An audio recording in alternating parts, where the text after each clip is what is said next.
Good evening and welcome to the meeting of the Skokie Village Board for Monday, July 16th, 2018. This evening we will be led in the Pledge of Allegiance by Village Clerk Pramod Shah. I pledge allegiance to the flag of the United States of America and to the republic for which it stands, one nation, under God, indivisible, with liberty and justice for all. The meeting will come to order and the clerk will please call the roll. Trustee Roberts. Here. Trustee Sutker. Here. Trustee Ulrich. Here. Trustee Bromberg. Here. Trustee Klein. Here. Trustee Gray-Keeler. Here. Mayor Windus. Here we have a quorum. Next item is approval of the consent agenda for this evening's meeting. A motion would be in order. Trustee Klein, seconded by Trustee Sutker. Is there anything on the consent agenda anybody would like to have removed? If not, I'll call the roll, please. Trustee Roberts. Aye. Trustee Sutker. Aye. Trustee Ulrich. Aye. Trustee Bromberg. Aye. Trustee Klein. Aye. Trustee Gray-Keeler. Aye. Mayor Windus. Aye. The motion passes. Hope everybody brought their popcorn this evening. We have a couple videos. First is by the motion this evening on the consent agenda, the proclamation dealing with National Farmers Market Week, August 5th to the 11th, 2018, has been approved.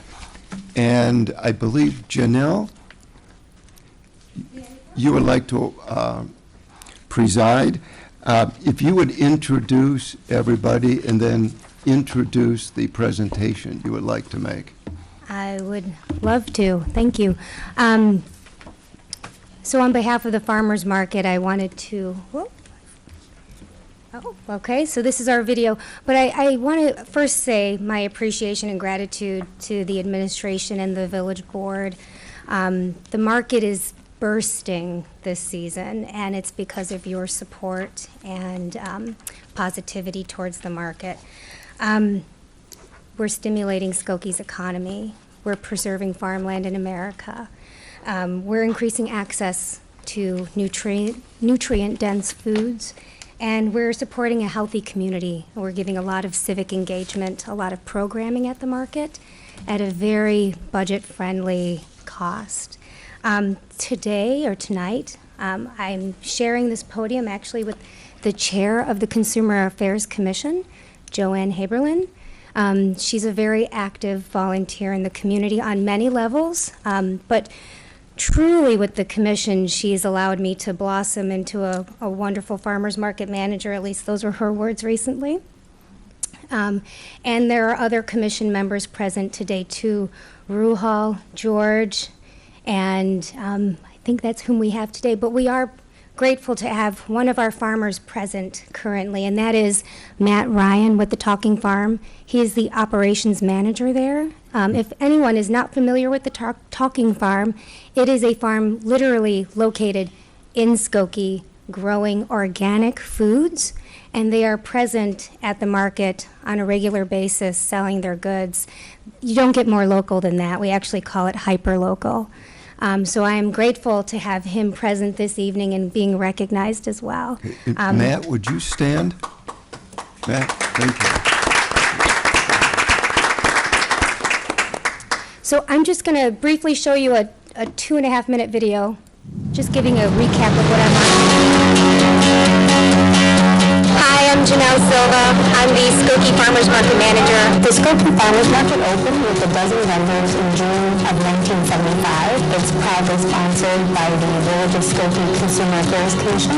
The market is steadily growing in size to host more than 4,000 visitors each year. But many of our vendors are from Illinois, Indiana, Michigan, and Wisconsin. So my name is Matt Ryan. I'm the operations manager at the Talking Farm. So the Talking Farm is a non-for-profit educational, training, and production farm. Skokie is a fabulous place to have this farm. One of the main reasons being is that Skokie has really stood behind the farm. It's also a very diverse community that has a whole plethora of culinary likes and tastes and desires. And so for that reason, there's a whole bunch of different fruits and vegetables that we can grow that can speak to people in Skokie. You can try foods, and all the foods are really fresh and they're sweet, unlike store-bought foods which can sometimes be bland. A lot of the market people we've known for over 20 years. We love the fruit. We love the peaches, watermelons, the corn. What's your favorite part of the farmer's market? Pickles! Pickles! Do you love tattoos? I love doing this Skokie market. We love the farmer's market because it's the perfect mix of some of our favorite vendors, and then we also find something new every time we go. We like the amazing kale burger, I like about the farmers markets, in particular Skokie, where you can give a sample and help the customer decide whether that ripeness is what they're looking for. The Skokie market's really fun. One, because of the vendors that are here. There's a fantastic community of vendors. They'll get along well. They'll have a good time. And because of the quality of the products here. People are more health conscious now, so they want to talk about how their food is being raised. And here they can do that. They can talk to the farmer. And we're helping a local farmer. So all of our money that we take in here, we spend it right back in Cook County. When you can pick a peach one day, bring it to market, have it in the customer's hands, whereas you bite into it right there in front of the stall, and it's sweet and juicy, and juice is running down for sure. It's perfect. Good camaraderie, it's well attended, people are very friendly. So the beauty of the Skokie Farmers Market is that it gives a platform for the community to connect, it stimulates the local economy, and it certainly preserves farmland in America. It's a real community feel. It helps build community.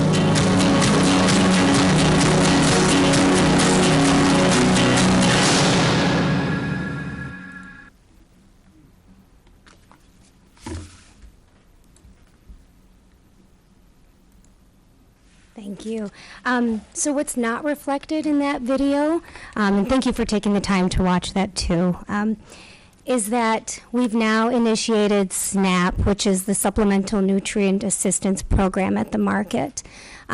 We've received a grant to do that, and we've also received an additional grant from the North Shore University Health System, who unfortunately is not present here tonight, but that grant allows us to match dollars to SNAP recipients.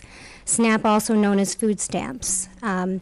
So we're very appreciative of all of the support given to us by the community. We're literally giving extra healthy food and supporting that in the community on a weekly basis.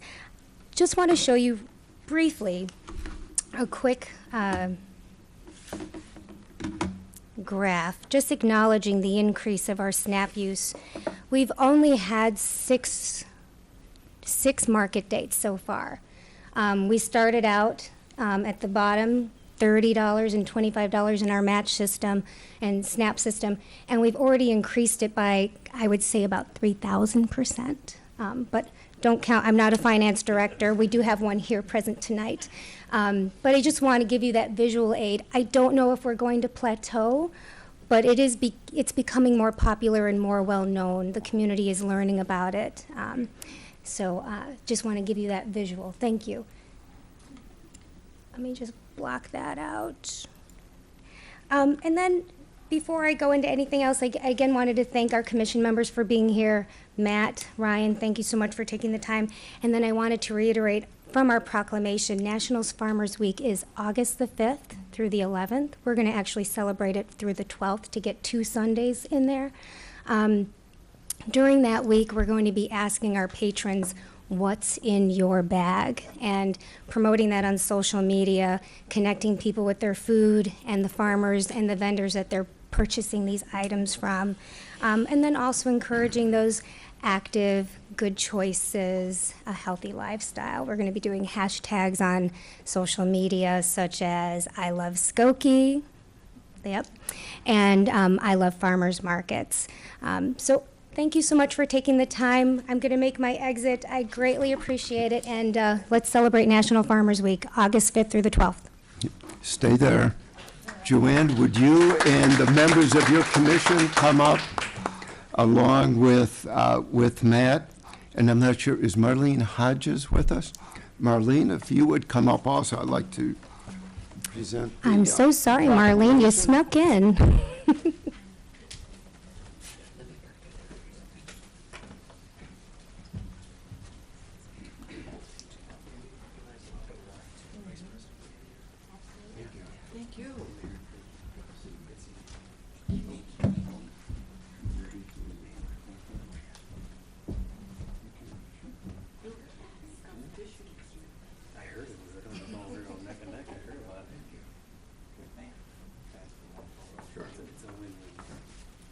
And actually, can we have Lolly Watt come up here too? Of course. She's I'm the vice she's president the of vice the board. president of the Talking Farm. Yeah, thank you. Would you mind taking a picture for us too? Of course. We'd love to put it up on our social media.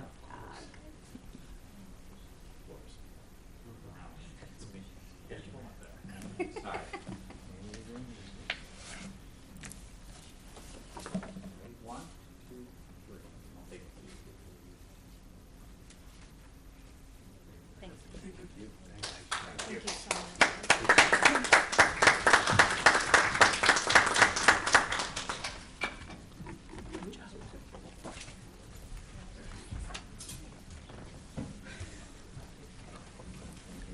Okay, and this evening, we have with us Jim Corboy, who is situated in the Illinois Science and Technology Park.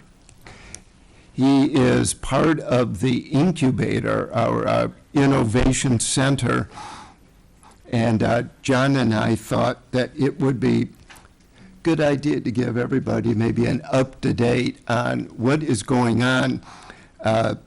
There are some amazing things that are going on at the Innovation Center, and they have a very good video that describes exactly what they're doing. So, Jim, I'll turn it over to you. Sure.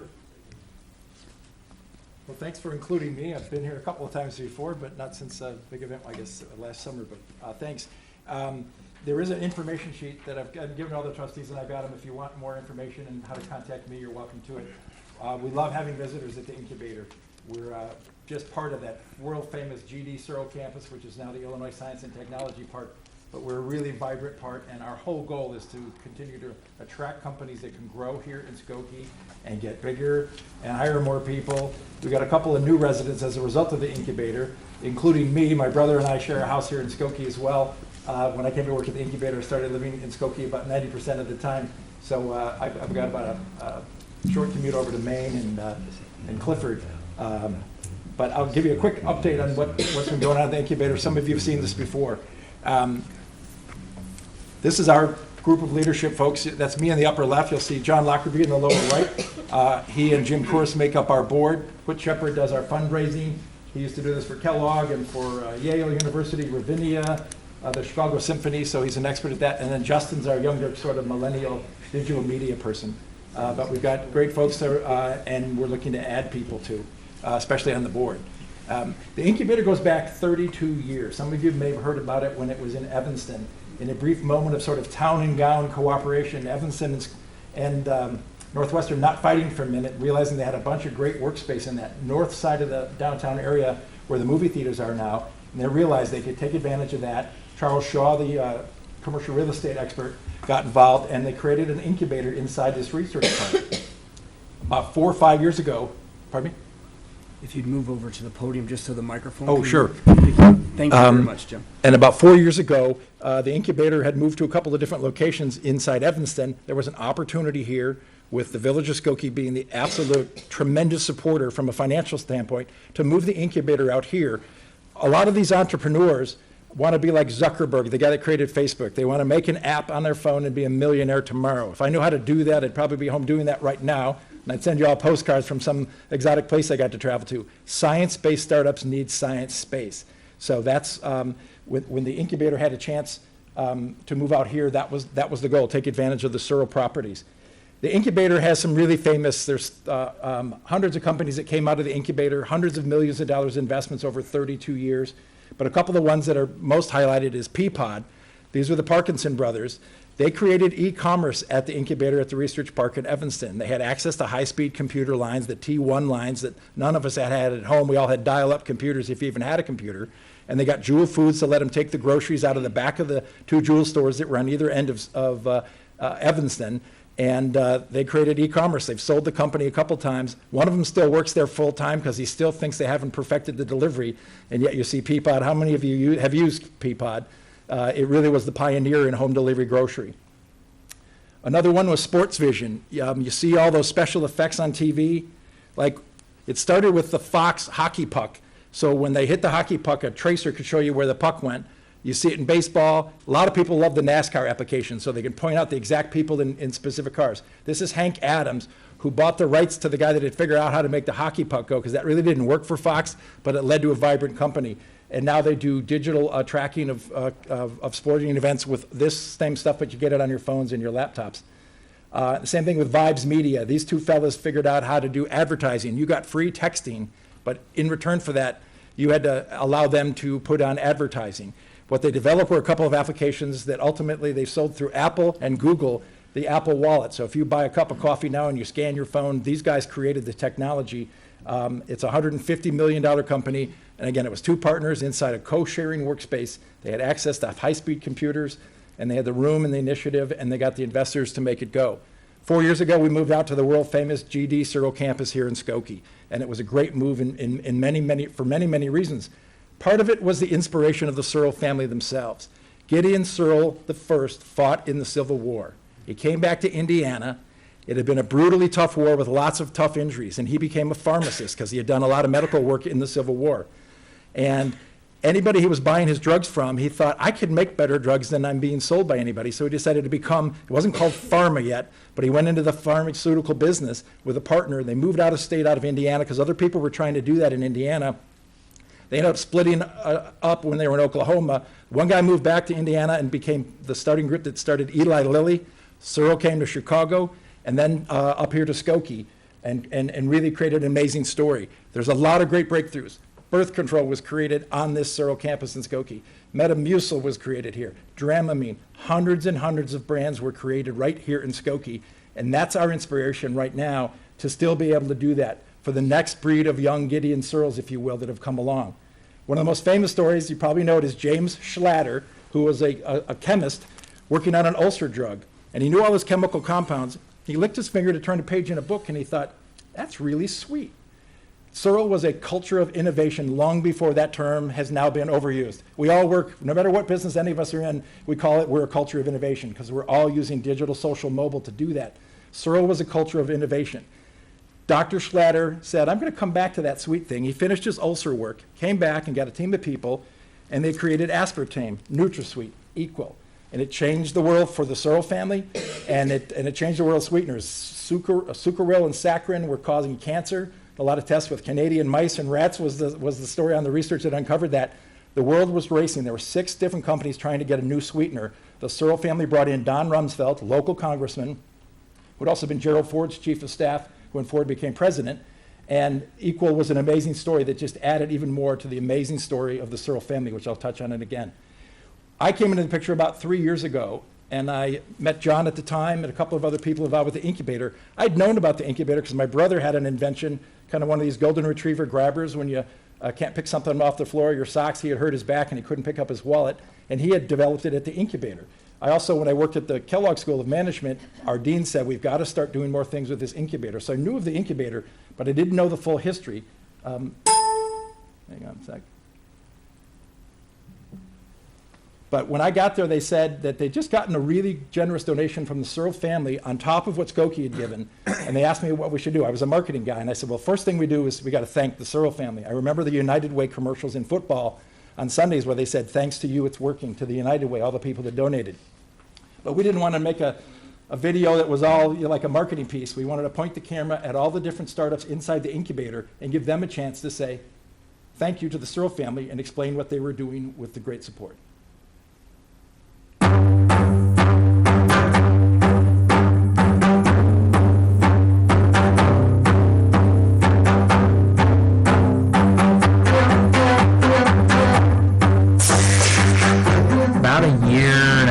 ago, I decided to stop consulting altogether myself and work on my own medical device.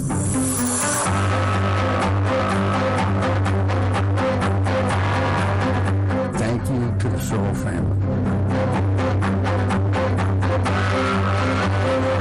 Being here brings us new ideas. Thank you, Searle family.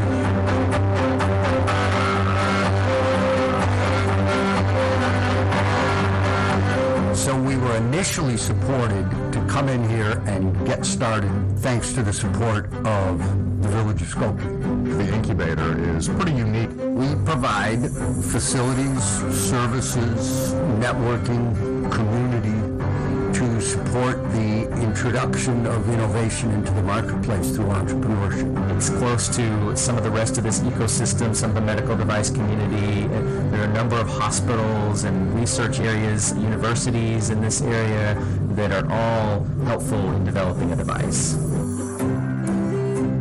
This is our first foray, and one of the first anywhere, into real commercial incubation of scientific startups. The incubator has many advantages for us. One is we can set the relations with some companies here like Fisher Scientific very fast and very quickly. This idea of being able to have a shared working space where I've got one corner of the lab and I've got one lab bench and that's our space, but I don't have to rent the whole facility was huge for us. Have a science idea and you don't have or don't want a professor supporting the whole thing, then you don't really have another chance, because you can't build this sort of stuff in your garage safely or legally. This is a unique program because it does provide that purely commercial environment where within the sciences it provides the independent scientist entrepreneur the opportunity to get a laboratory that is not tied to an institution, that allows you to just take a couple feet of bench space and access to a hood to generate those columns of numbers that a potential investor is waiting for. Building a laboratory is prohibitively expensive. Science companies need science space. Very flexible lease with all the utilities that a company like us require to make it happen. This parallel of the incubator and the Invention Energy is going to continue, and it's going to be very profitable for both entities. This incubator has always worked closely with various local universities. The pursuit of science starts to converge more directly with the pursuit of business building. I think these kinds of opportunities that we offer here provide very fertile ground for growing partnership with groups like the Farley Center. We are basically a company who require a laboratory space to actually conduct our business. So without a lab, we basically don't have a company. Here at the incubator, we are creating a device that will save lives. There's no question about it.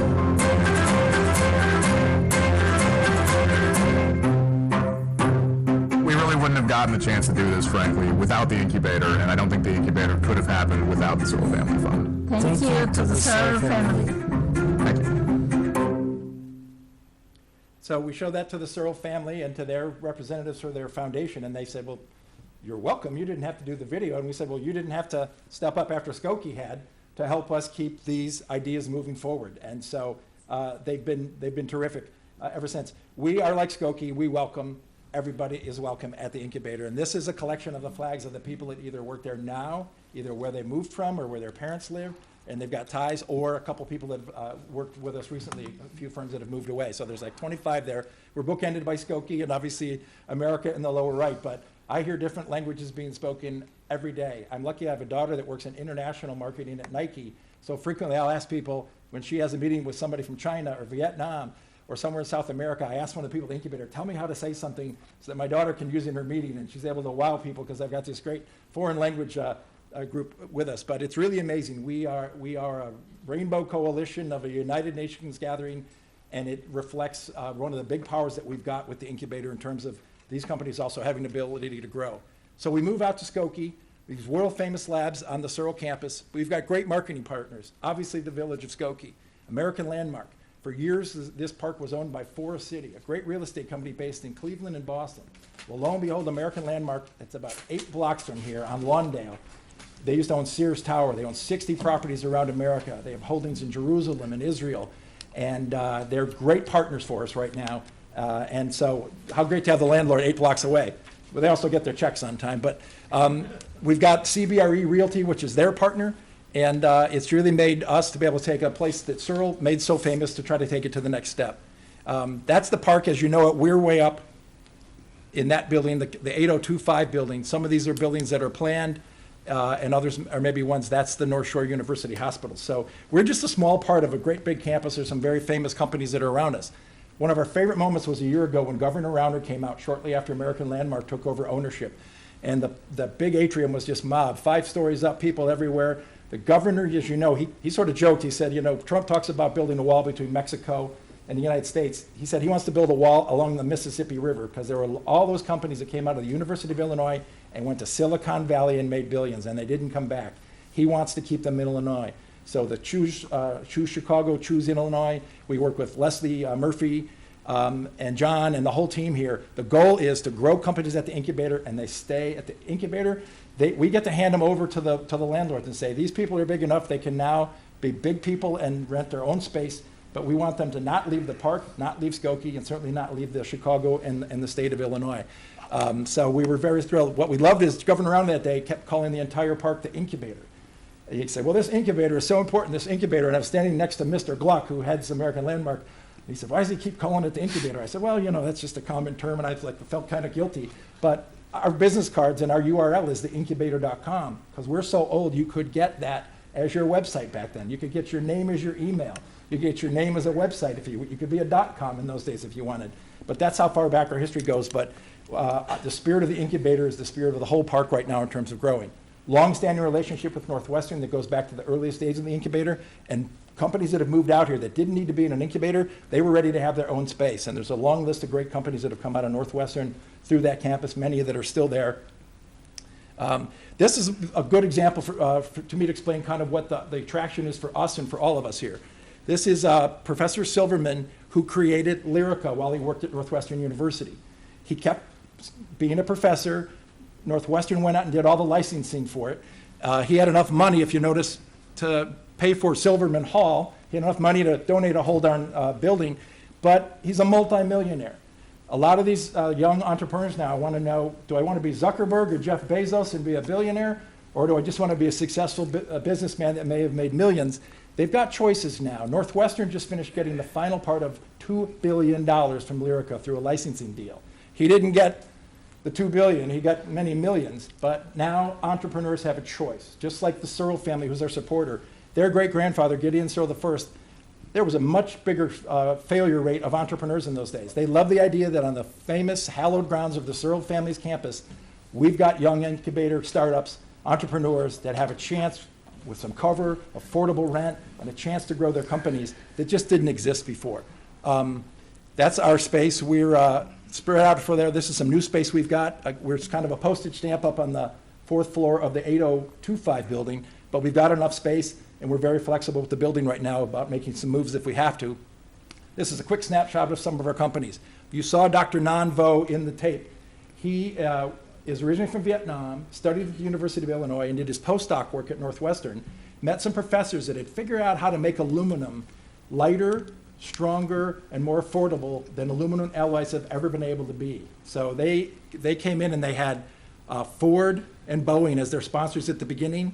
Their clients include NASA and Elon Musk. Barbara Carley, who's the executive vice president of American Landmark, was in with the mayor last week, and they were showing that for the new Tesla car, the brake drums are made out of aluminum alloys that this company created that make the brake drums a lot lighter. Barbara Carley happens to be a big fan of NASCAR. She's a former NASCAR driver, and she said, I want your card from these people, because I said, you're thinking NASCAR? She said, yes, I am. If I can go to my NASCAR partners and tell them we can make the cars lighter, that has everything to do with winning more races and having better fuel mileage. So we've got a terrific story out of these folks. Our goal is to retain them and keep them on campus. They started with 2 people, they're at 14 now.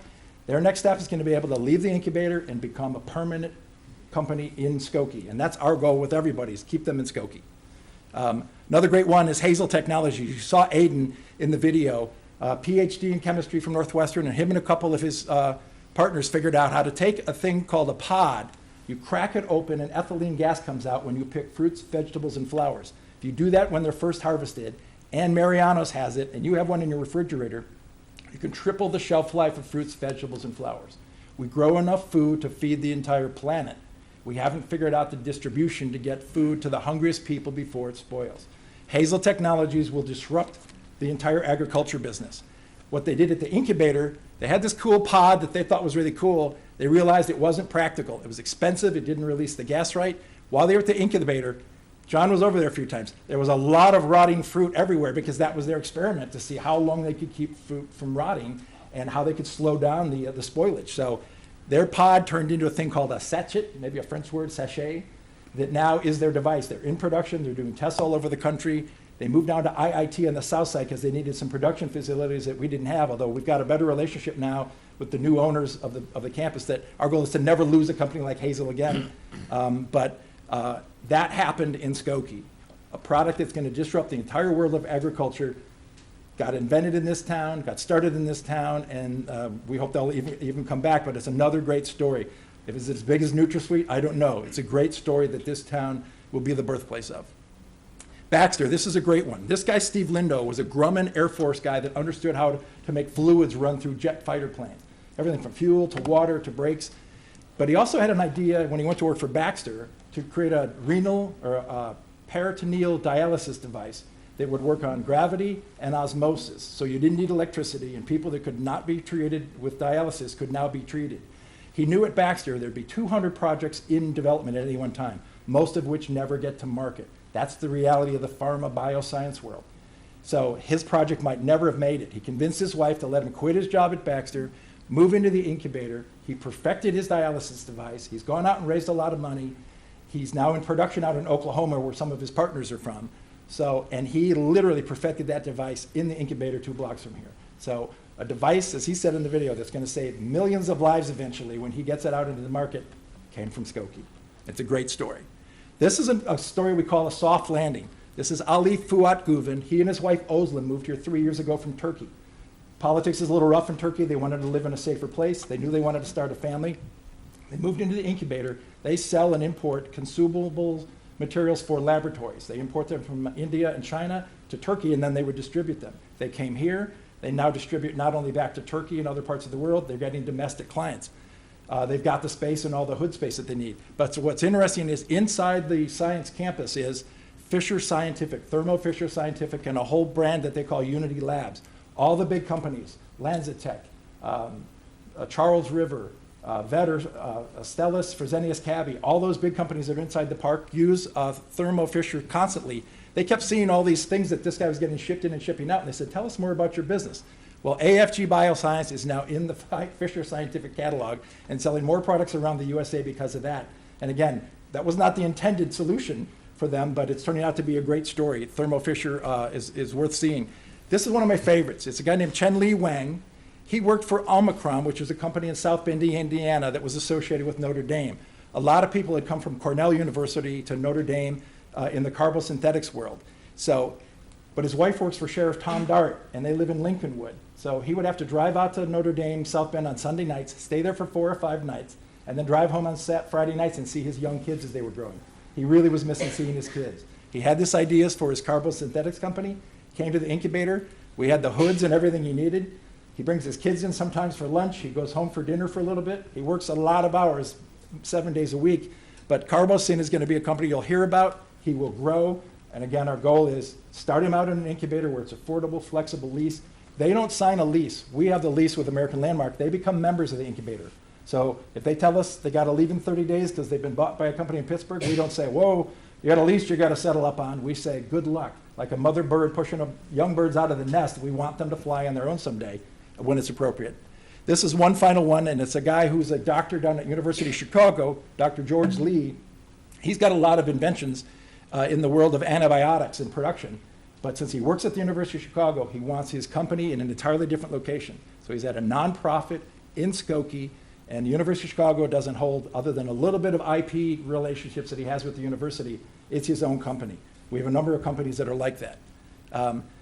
And then finally, this is my favorite. These people, I should almost black out their faces because they all have full-time real jobs at Baxter and ITW and in the consulting business, but they're living their dream on nights and weekends, creating a device that can detect for women instantly with a urine sample if they're pregnant or if they have diabetes. If a woman goes into an emergency room and you can find out instantly if she's pregnant, it will affect dramatically what she does or doesn't get treated with.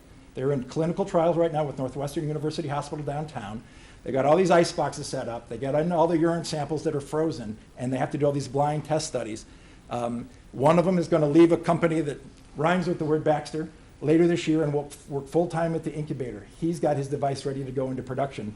And again, this is something that's going to save a lot of lives and be a unique product. They figured out something that nobody else has figured out. They're on their 30th version of their prototype device right now, and that's in 18 months. They've had 30 different versions. And they've got one that's pumping stuff and testing things. So it's pretty exciting stuff. Bottom line is just thank you to the village of Skokie, because without you, the incubator couldn't have survived the move from Evanston. John Lockerbie is our hero on our board, helping us guide through tough challenges. We are trying to get additional money from the Searles right now. Northwestern, we have a good shot at moving out some of their firms right now.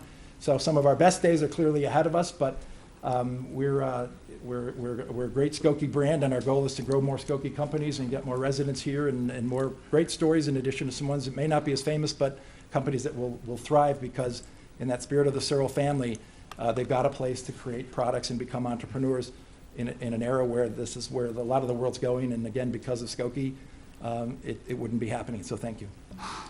Thank you. It's just a shame that Jim doesn't have more enthusiasm. But it's a very impressive story, and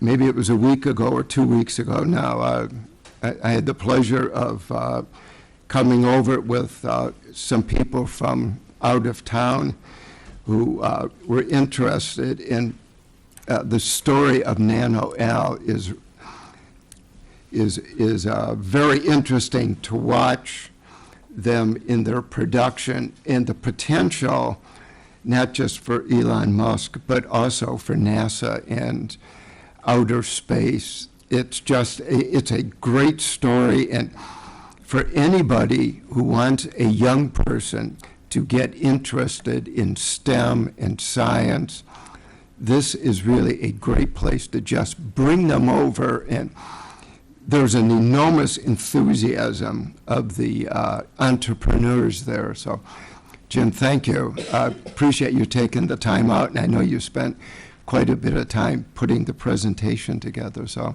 thank you for that and for everything you do. And John, thank you. John does a great job there. And speaking of John Lockerbie, guess what?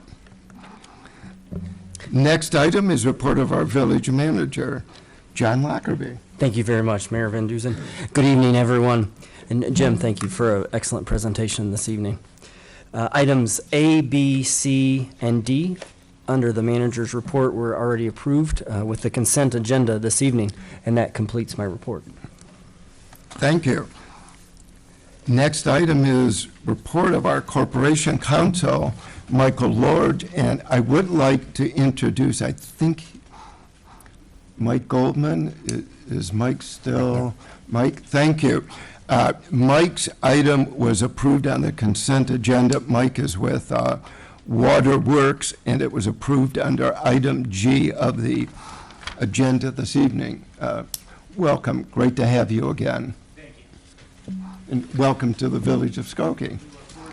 Look forward to your construction fence. I've fallen in love with construction fences. Michael Lord. Thank you, Mayor, trustees. Good evening, everyone. I'm joined tonight by a member from the Corporation Counsel's office. Items A, B, C, D, E, F, G, H, and I on my agenda were ordinances on the consent agenda at the beginning of this evening, and they were adopted. Item J is an ordinance on the agenda for first reading tonight. This ordinance is a routine sort of housekeeping ordinance that deals with appropriations for the village of Skokie. In that regard, the general corporate purposes covered under our appropriations for the Skokie Public Library, the Firefighters Pension Fund, the Police Pension Fund, the Performing Arts Center Fund, the Illinois Municipal Retirement Fund, the Motor Fuel Tax Fund, the Community Development Block Grant Fund, the Economic Development Fund, the Water Revenue Fund, the Capital Project Fund, the Visitors Bureau Fund, the Casualty and Self-Insurance Fund, the Local Fuel Tax Fund, and the Wireless Alarm Fund are all part of a payment of principal and interest on general obligation bonds as well that apply to TIF funding. All of these then are for the fiscal year beginning May 1, 2018 and ending April 30, 2019. There was a memorandum dated June 27, 2018 from our finance director, which was attached to your packets. This ordinance would return on August 6, 2018 for second reading and adoption. If there are no questions, I move on to item K. Item K is also on our agenda tonight as an ordinance for first reading. However, since this item is an ordinance that is required by state statute recently passed, and it imposed a deadline by the state to have action by August 1st, 2018. We will be requesting this evening that we suspend the rules under Village Rules of Order, Section 244, and as a result, pass or at least consider this ordinance on one reading tonight. The context of this particular ordinance really leaves little decision-making or choice in the hands of home rule municipalities. It was laid out in detail by state statute, and our ordinance that's before you reflects that. This ordinance will amend Chapters 103 and 46 of the Skokie Village Code and provides for regulations and fees consistent with the state statute, which is under Public Act 100-0585, and which is known as the Small Wireless Facility Deployment Act. And as I said, it became effective on June 1, 2018. This newly enacted legislation defines the application and the use of new telecommunications and wireless transmission equipment, which places what are called small antennas, very small installations, on the top of Commonwealth Edison and other private poles, as well as conceivably on Skokie Village-owned poles. Regulation of the design and the installation and the deployment of this telecommunications equipment is what our village is concerned about. And so Skokie will accomplish this oversight through the use of site-specific permitting, zoning provisions, staff oversight, and the use of license agreements and fees. In that regard, if, by example, a telecommunications company such as AT&T comes seeking to place a small antenna on top of a ComEd pole, and you may have already seen them around the village in certain places, they will have to, in some cases, enter into an agreement with us, but at the very least are going through procedures through planning and the building department to make sure they comply with the strictures that are in place, and to make sure that the installation is both aesthetically appropriate and in terms of safety appropriate.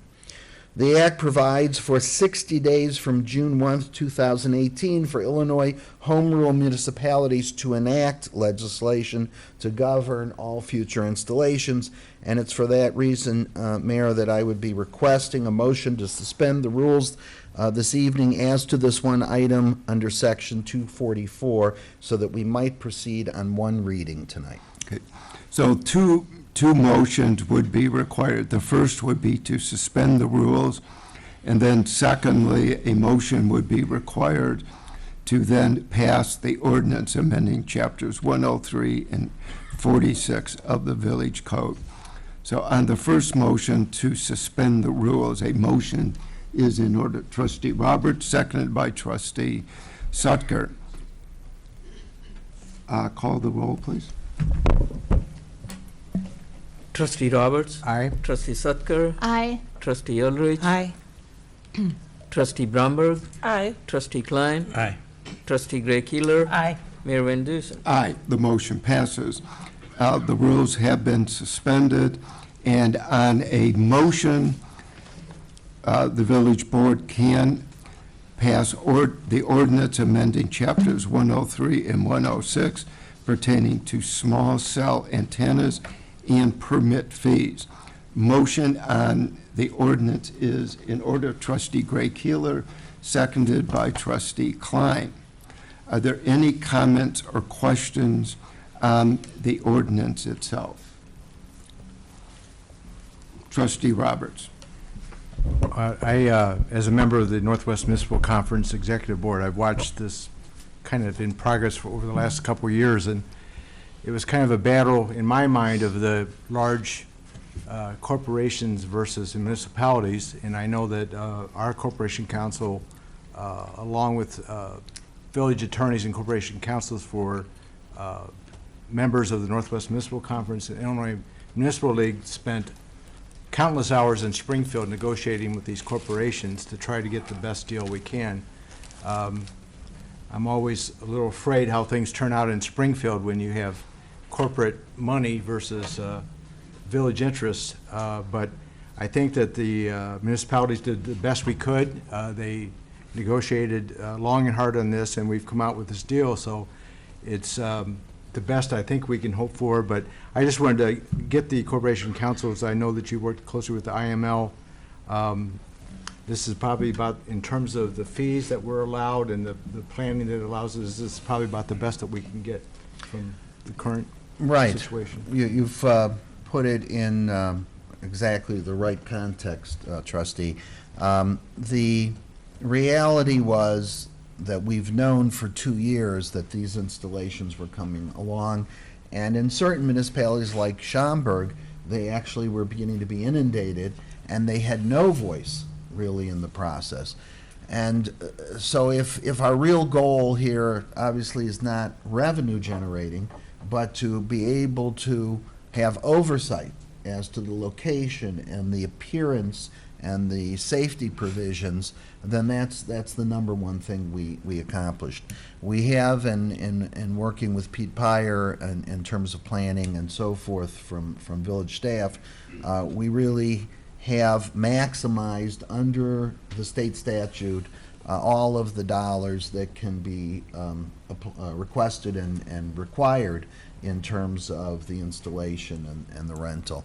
But the biggest accomplishment is that under this statute, which was negotiated not only with the IML and Northwest Municipal Conference with folks downstate, but in direct conversations with AT&T and some of the other vendors, what we've really accomplished is they cannot just simply install in the dark of night one of these small antennas. They have to come through us, and they have to show the plan, they have to show the material, and they have to pay a fee. And that's why we're confident that this is good for the village and the best we can get at this time. And it's a substantial difference from the original bill that was originally introduced. Are there any other comments or questions? If not, call the roll, please. Trustee Roberts. Aye. Trustee Sutker. Aye. Trustee Ulrich. Aye. Trustee Bromberg. Aye. Trustee Klein. Aye. Trustee Gray Keeler. Aye. Mayor Van Dusen. Aye, the motion passes. Mayor, my final item for tonight is a request for executive session in accordance with paragraph 2C11 of the Illinois Open Meetings Act pertaining to the review and discussion of pending litigation. A motion on an executive session as requested is in order. Trustee Bromberg, seconded by Trustee Klein. So if you don't want an executive session, Blaine, Bromberg, and Klein. Call the roll, please. Trustee Roberts. Aye. Trustee Sutker. Aye. Trustee Ulrich. Aye. Trustee Bromberg. Aye. Trustee Klein. Aye. Trustee Gray Keeler. Aye. Mayor Van Dusen. Aye, the motion passes. Mayor, that would conclude my report for this evening. Thank you. I've often wondered what would happen if I just skipped over and didn't call the request for an executive session. Next item on the agenda is report of our Plan Commission, Chairman Paul Luke with Peter Pyer. Plan Commission Case 2018-20P. Mr. Chairman. This is a case at 4154 Dempster Street. It is a special use permit request.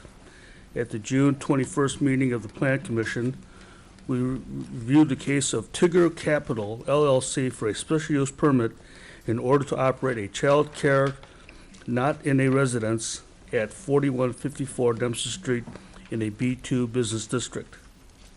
The proposed daycare intends to occupy the westernmost storefront currently addressed as 4150 Dempster of the Broad Walk Shopping Center. The daycare will have 3 classrooms for children ranging in ages from infants to 6 years old, a warming kitchen, a laundry room, bathrooms, and an indoor gym, an office, and an outdoor playground. Other than the installation of a new wall sign for the daycare, no changes are proposed to be made to the facade of the building. It is anticipated that there will be a maximum of 57 children and 10 staff present at the site. The playground will be installed directly in front of the western half of the proposed use and will necessitate the removal of 5 parking spaces. A 48-foot high metal fence will surround the, that's inches, not 48 feet, I'm sorry. We're not building a wall. Okay. Will surround the playground on the east, west, and south sides and will be protected by bollards. The existing sidewalk that runs along the south side of the building will be rerouted to the east and south sides of the playground, and the handicap parking space will be relocated further to the east within the northern row of the parking spaces. A new trash enclosure will be constructed behind the business, and a new bicycle rack will be installed at the southeast corner of the parking lot. One interested party whose family owns several child care centers within the village spoke at the meeting and was concerned that too many daycares are already located in Skokie and felt that investment should be made in daycares that already exist instead of hurting their business by promoting more competition. The Plan Commission concurred with staff's recommendation to approve the request, and therefore we approved it. Thank you. A motion on the special use permit under Plan Commission Case 2018-20P at 4154 Dempster is in order. Trustee Ulrich, seconded by Trustee Sutker. Are there any comments or questions on the special use permit? Trustee Klein. Thank you. I think it's an excellent use of the property, but the only concern I have is this entering and exiting of the shopping center is very difficult, especially when they try to leave onto Keeler Avenue. And if there's 2 cars at Keeler and Dempster, then it just starts backing up. Is there anything we can do to try to alleviate this congestion? Because it's going to happen probably twice a day, when they drop off and when they pick up. We knocked that around for quite a while that evening, and we felt that the time period, that it wouldn't be too encumbering on the traffic. And there's no way to, we were just thought about putting in a right turn only, but we just can't do that at that point, at the intersection there.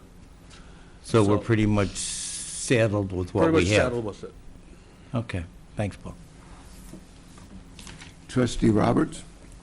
Could you, Paul or Peter, could you just kind of show us how the traffic will flow and how the drop-off will occur? Sure, Peter? The traffic will enter on the east here, and will go westbound, and the drop-off will be in the spaces here. And then they would have to exit on the west and make a left-hand turn and go south onto Dempster Street. The problem with restricting it to a right-hand turn would be sending all the traffic through the residential neighborhood. And the shopping center was built this way and has functioned all these years without any real issues that I know of. So are there places in front of the daycare that will be kind of dedicated for the drop-offs? Or No, if there's cars that are parked there, will, they'll just have to pick a spot or a stall in order to drop their child off? Is that? Yeah, the daycare gets there early in the morning, so they probably could block off a few spaces, for that purpose. They'll have somebody who comes out and helps take the kids in. So it's not a matter that, that's not regulated or controlled. So it's nice to have this long parking lot in this area in case the parking backs up and the exiting, so they can wait on site. The retail users in the rest of the parking, or the rest of the shopping center aren't open then, so at that time, most of the spaces are open. I see. There's 47 parking spaces in this development? Yes. And that meets our parking requirements? Yes, the requirement is 46 for the site, and the parking for the daycare is based on one space for every 500 square feet. Nothing else. No, very little.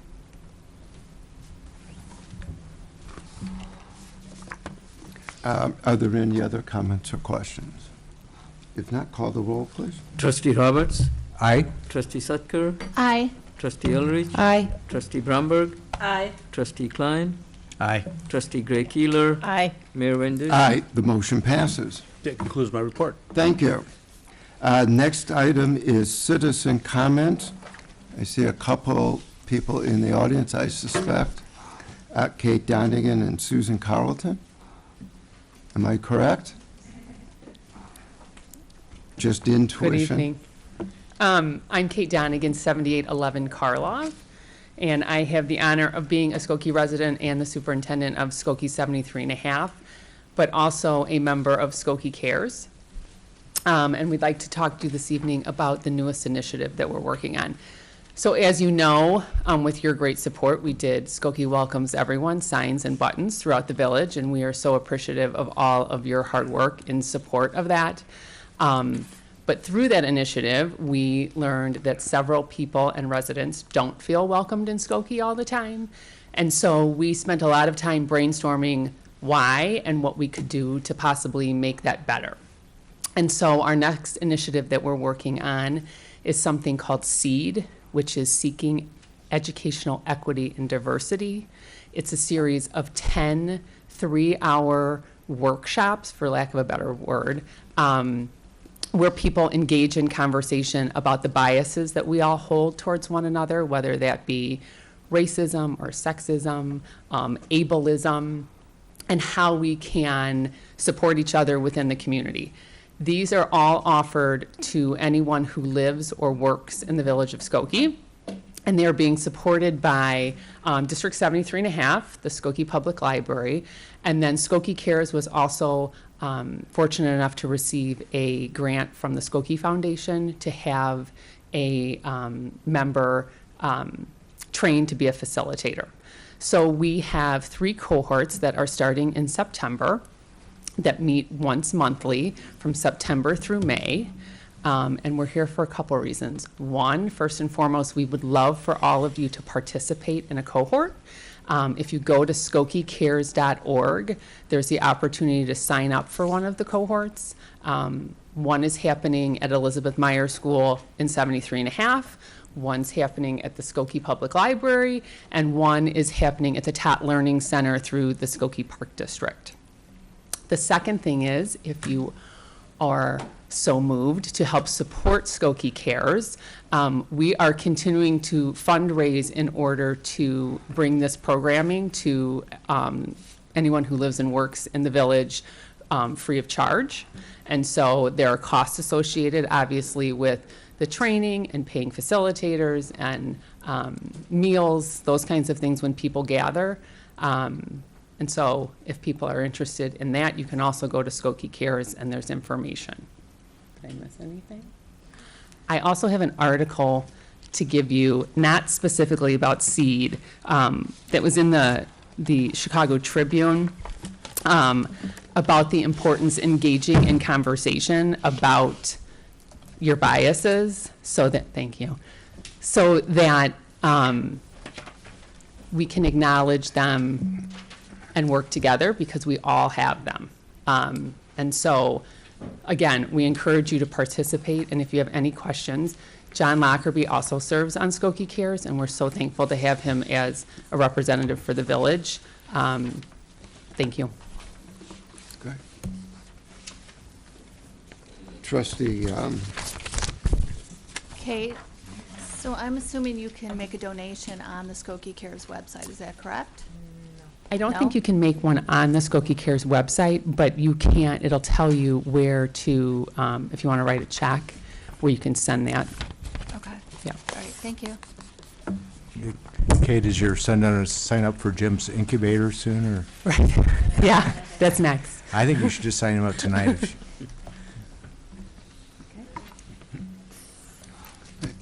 thank you. Thank you. Appreciate it. Is there anybody else who wishes to address the village board? If not,